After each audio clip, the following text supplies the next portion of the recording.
오늘 본문 말씀 14장은 드디어 예수님께서 본격적인 이 순환사가 전개되고 있는 그 내용입니다. 그 가운데서도 세 가지 사건이 나옵니다. 하나는 유대인의 예수님의 살해를 음모하는 그 내용이 있고, 그 다음은 우리가 너무나도 잘 아는 옥합을 깬 여인, 베다니 나병 환자 시몬에서 옥합을 깬 여인이 나옵니다.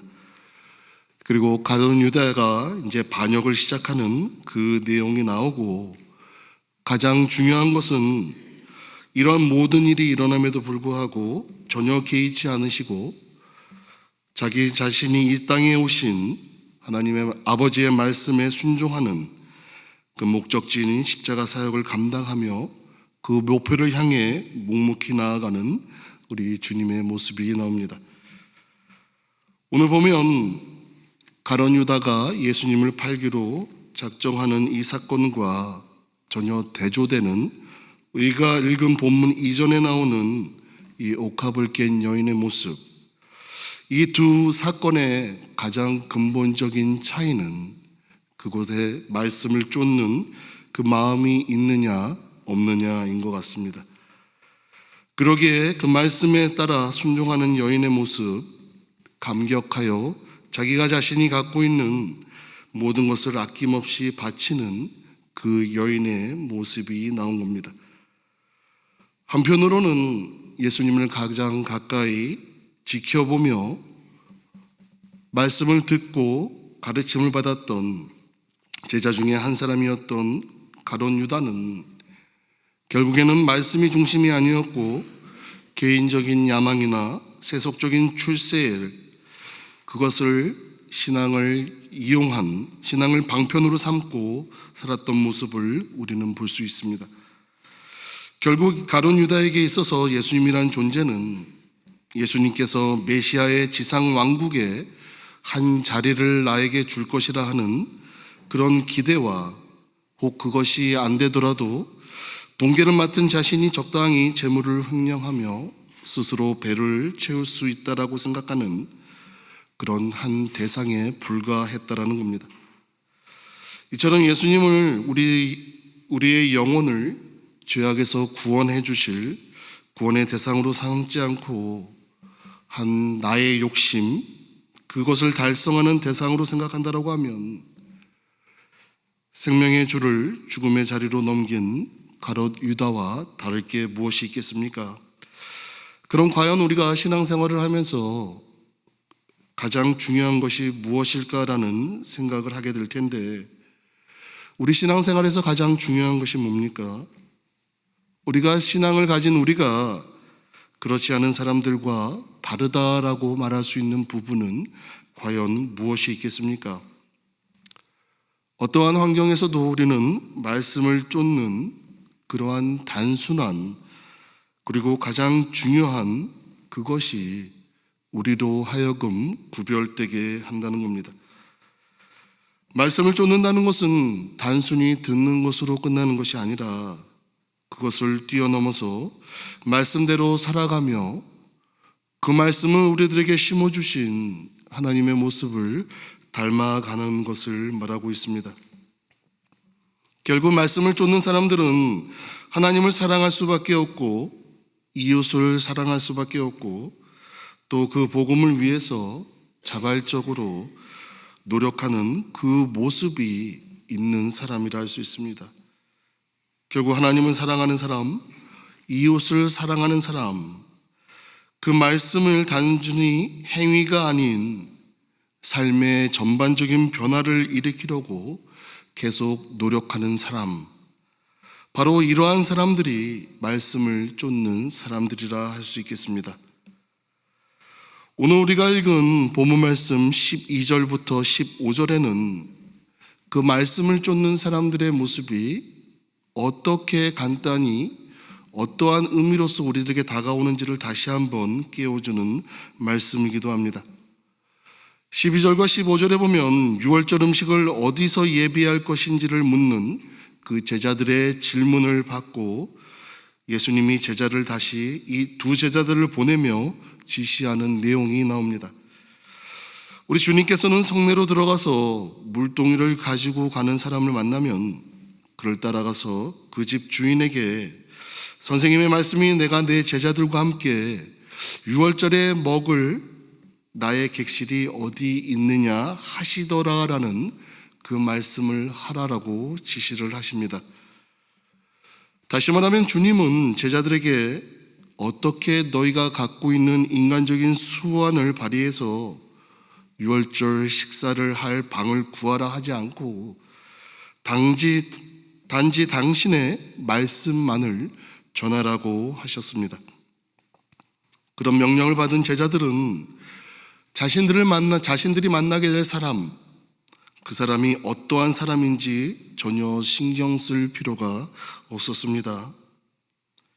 그저 양동이를 든 사람이지 그 사람이 어떠한 마음을 갖고 있는 사람, 자기만을 아는 이기주의자가 아닌지, 이 사람이 악한 사람은 아닌지, 혹은 내가 그 사람에게 묻는 나를 해코지하는 사람이 아닌지 그런 걱정 없이 그저 만나면 주가 이르신 말씀만 전하는 바로 그런 단순한 일이었습니다.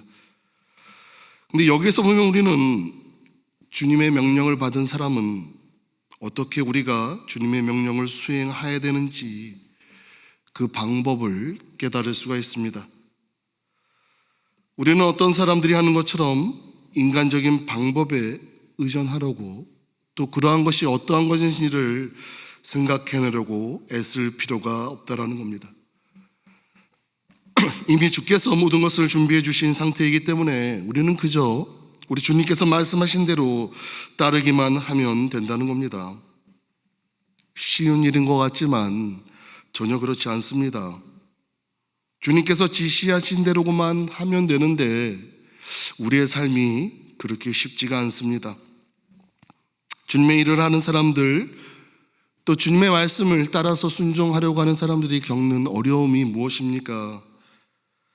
주님의 일을 주님의 말씀대로 쫓는 것이 아니라 주의 방법대로 아니라 자꾸만 나의 방법대로 하려고 하기 때문입니다. 주님께서는 당신의 말씀을 따르기만 하면 모든 일이 이루어지도록 이미 다 준비해 두셨음에도 불구하고 우리가 그것을 자꾸 무시합니다. 자꾸 다른 방법을 찾습니다. 내 생각을 쫓아서 하려고 하기 때문에 어려움을 느끼고 실패를 하고 맙니다. 그러므로 우리는 우리의 방법과 생각을 고집하지 말기 바랍니다. 예수님과 늘 가까이 있고 예수님의 말씀을 그 누구보다도 가장 가까운 거리에서 들었던 가룟 유다도 결국에는 자기의 이성적인 판단, 눈에 보이는 대로 물질을 쫓았던 그 이유는 말씀을 쫓아서 생활하는 것이 아닌 내 생각이 너무나도 많았기 때문이라는 것을 우리는 기억해야 될 줄 믿습니다. 또 이어서 16절에 보면 보내심을 받은 두 제자가 성내로 들어가서 예수님이 하신 말씀을 그대로 하게 되는 내용이 나옵니다. 이들의 모습을 보면 정말 주님의 말씀대로 정했더니 주님의 말씀이 얼마나 정확하게 이루어지는지 새삼 깨닫고 놀랐을 것입니다. 거기에는 한치의 오차도 없었고 거기에는 정말 기이하게 생각이 들 정도로 모든 것이 완벽했다라는 겁니다. 여기에서 우리는 무엇을 알 수 있습니까? 여러분들이 아침에 일어나 말씀을 읽고 그 말씀을 읽고 느끼는 것이 무엇이 있습니까? 우리는 우리의 때가 아닌 주님의 때를 준비하는 그런 지혜가 있어야 된다는 겁니다. 바로 그것은 하나님의 말씀이고 곧 성경 속에 있는 우리가 있는 그 말씀에 있다라는 겁니다. 사도행전 1장 7절에 보면 때와 시기를 정하는 하나님을 사모하라라고 나옵니다. 말씀을 쫓는 자는 바로 이러한 하나님의 때를 사모하며 묵묵히 걸어가는 자라고 할 수 있겠습니다. 말씀을 쫓는 자라고 해서 우리는 다 구원을 받을 수 있습니까? 18절과 20절에 보면 우리 주님께서 나와 함께 또 함께 먹는 자, 또 함께 그릇에 손을 넣는 자라고 하며 바로 그가 나를 팔 것이다 라고 예고하는 장면이 나옵니다. 함께 먹는 자, 함께 그릇에 손을 넣는 자, 매우 가까운 사이를 의미합니다. 아마도 우리나라 정서에도 한솥밥을 먹는 사람이라는 그런 표현이 있는데 같은 의미인 것 같습니다.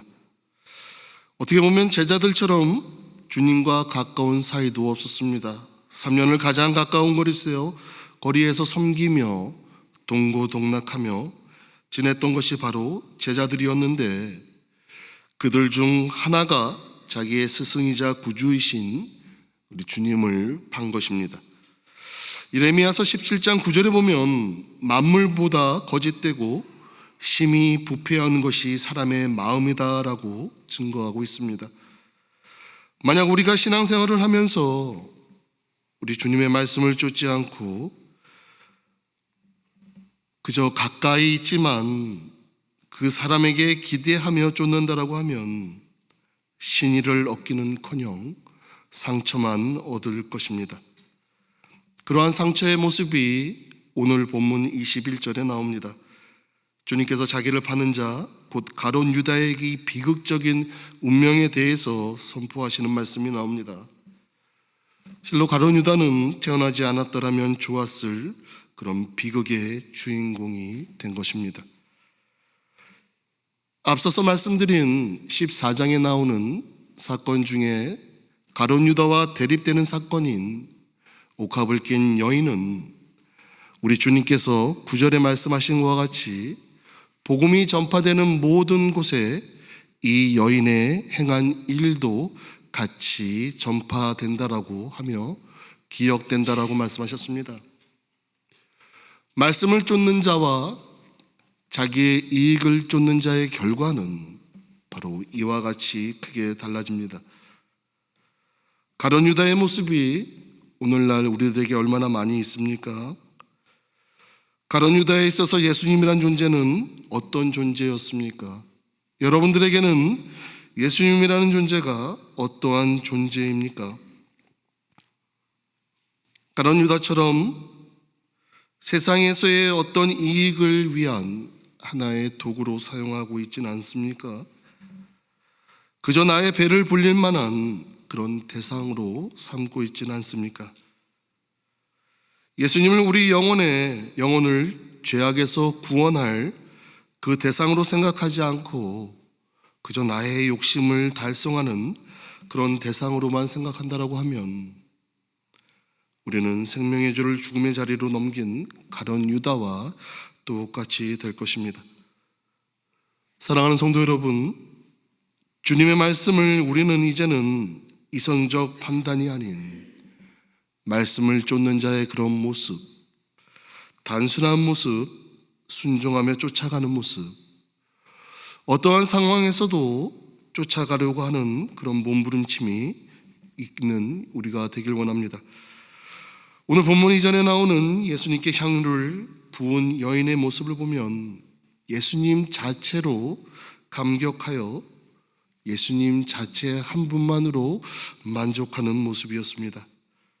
말씀을 쫓아 주님의 사랑과 희생에 감사하며 살아간다라고 하면 내 자신의 시간과 재능 또 물질과 생명 그것을 감사하는 마음으로 드리는 그런 모습이 우리 안에 있지 않겠습니까? 이러한 모습이 풍성한 여러분들 되시길 주님의 이름으로 간절히 소망합니다. 우리 한번 다 같이 기도하길 원합니다.